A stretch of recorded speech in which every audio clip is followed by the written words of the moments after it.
Okay, so basically the client called and he is making a feature, and in it he needs an MRI box. So it has a hint of a sci-fi theme to it, but it's still very grounded, very down to earth. So the client wanted just a small box, very simple looking, but it has to look like a piece of medical equipment in a sense.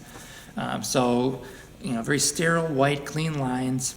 The best way that I thought of doing it was to create a box and vacuum form it so I could have very smooth, rounded edges and something that looks clean and simple, but still has that element of something of a piece of equipment. You could go to like a thrift store and probably find a piece of kitchen equipment or a piece of electronics or something like that that kind of looks like something. You can kind of convert it into whatever you want. But what the client wanted was actually very, very simple in a sense. It was just a box, and his dimensions he was kind of open to, kind of within that frame of maybe like 8 inches to 12 inches. So I compromised and just went to 10. It had to have just one function button. It was like a very simple, just clean box with a screen and one function button, and that was it. He didn't want any kind of detailing on it or a logo or anything that kind of distinguished it. He kind of wanted it to have an ambiguity to it that lent it, gave it a bit of a mystery, sort of.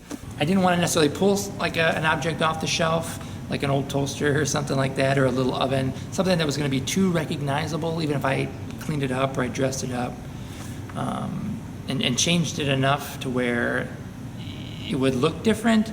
I feel like you still would be like, oh, you know what, that's, my aunt has that toaster in her basement, you know what I mean? I would rather go with a completely clean slate and create the box completely from scratch. That being said, I did up some sketches. My first ones were probably a little too complicated, and then I kind of worked back. He did leave, some creative license. He's like, come up with some ideas and show me what you got, and I'm sure, whatever you come up with will be cool. So I sent him some sketches, and we talked back and forth and got feedback. And basically, this is my last sketch, and it's very, very simple. It's a lot less complicated than some of my first sketches. What I'll do is I'm going to sculpt the box out of MDF board, which is like a pressed board, basically. You can get very clean cuts out of it and sand it very smooth. And it's pretty easy to work with. So I think that's what we're going to do. The other thing is then we're going to, like as I said, we're going to use the vacuum form machine. Now I know you're probably like, I don't have a vacuum form machine, and how the hell do you build one? Well, there actually are a lot of tutorials online on how to build your own makeshift kind of vacuum form machine at home. And it's really actually very simple. If you have like a high power vacuum or a shop vac or something, and you need a heat source, the rest of the stuff you can basically just build on your own. I may do a tutorial in the future of how I built mine, but like I said, there are a lot of tutorials on YouTube and stuff like that that are very simple and very easy examples of how to build a vacuum form machine. So we're just gonna measure out our basic box and cut it out of the MDF board. And then, yeah, we'll go from there. Now once I made my measurements and my cuts, I only had to make one side of the box because I could just vacuum form that same shape 4 times and have my 4 sides, and the bottom was going to be an extra piece of ABS plastic, and the top was going to be a lens or a piece of acrylic that the light could shine through. So I doubled up the 2 pieces and rounded off the edges and the corners to give it a nice round shape. And there you have it.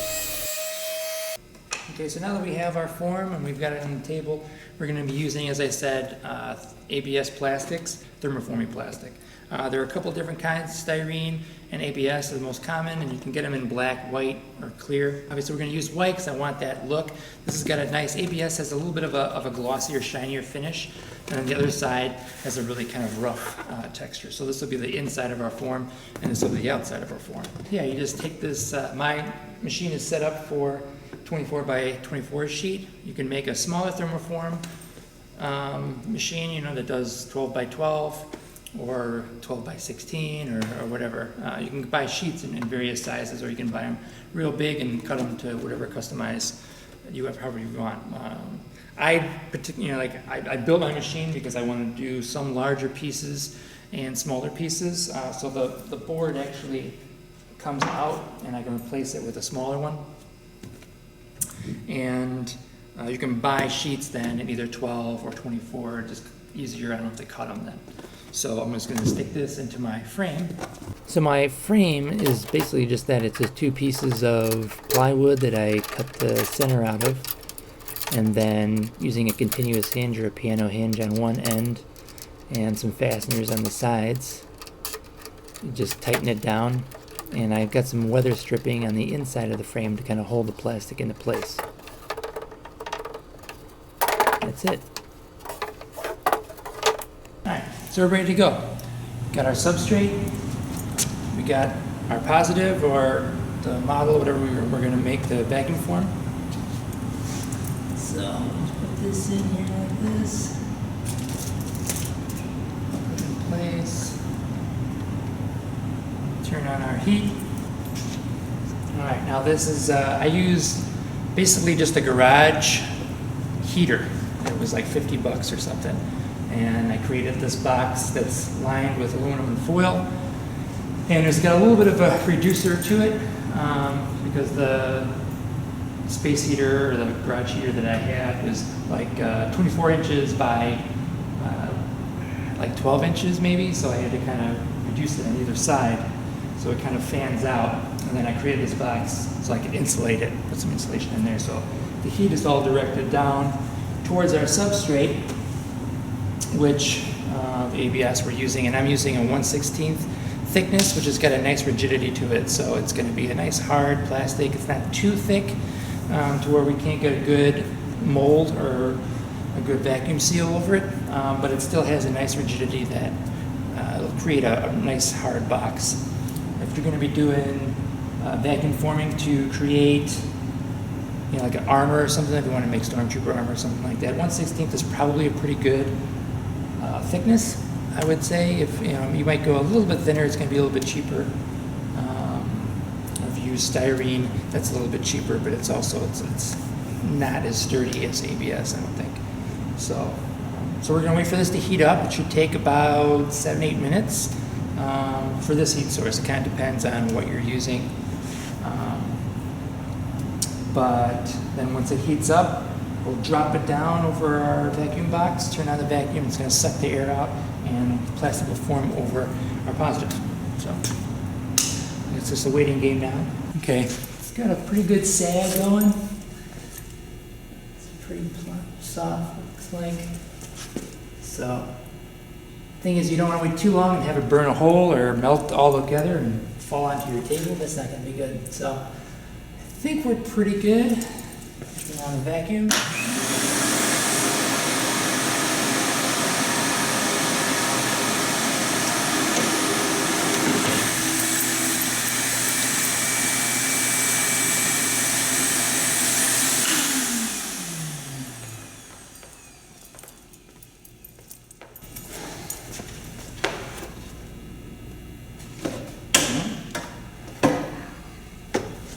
That's it. Now I just cut my form out with the plastic using my rotary tool and then sanded the edges down. Then once I had it all sanded down, all the edges are clean, I glued the box together using a 2-part epoxy that it bonds really well to plastics. As you can see, there it is, just curing. Didn't have to be too clean on the inside because you're never going to see the inside. The top is going to have a clear acrylic lens that the light can shine through. So, using a simple socket, some extra wire, and a button that I have, I just wired it up using an old extension cord as my plug. Shop light. A red bulb from Home Depot. Pretty simple. Test it out. Works. Then, as I said, I used a piece of acrylic for my lens. So you don't want to see the light bulb, so use a frosted acrylic.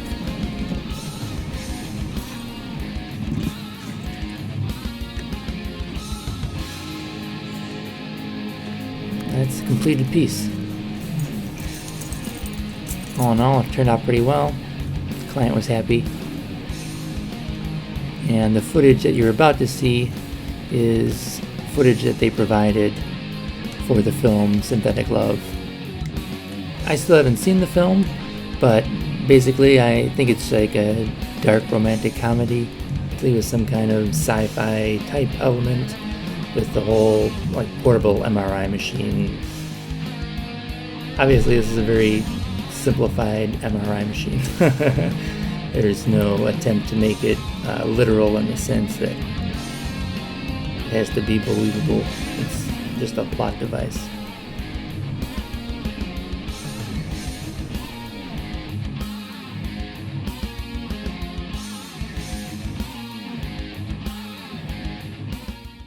Alright, so here's the completed MRI box. The client said that I actually didn't have to put a battery in it, it could just plug in, so that simplified things quite a bit.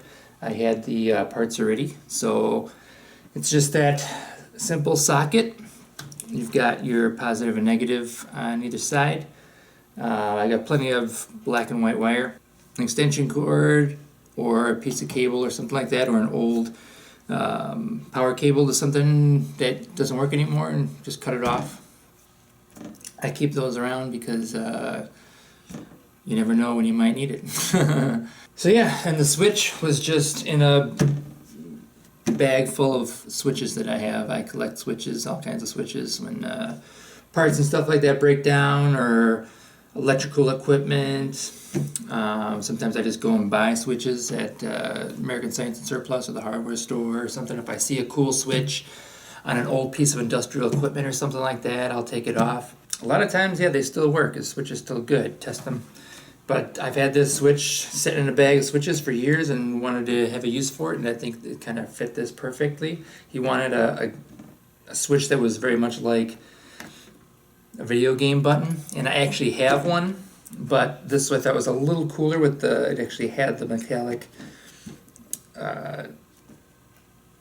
tightening nut on here. I used just that metallic tape to cover up my seams. I know, it's pretty cheap trick. So this is it. Simple, completely dimensional. Got the different faces. I want the face of it to be completely clean. I didn't want any embossment or any raised elements on the face of it. I wanted that to be the most ambiguous part of the piece. And yeah, like I said, it's very simple. Just a simple white box, but with rounded edges and ends. So it looks very clean. It's got a nice gloss to it. And yeah, lights up. Your home MRI machine.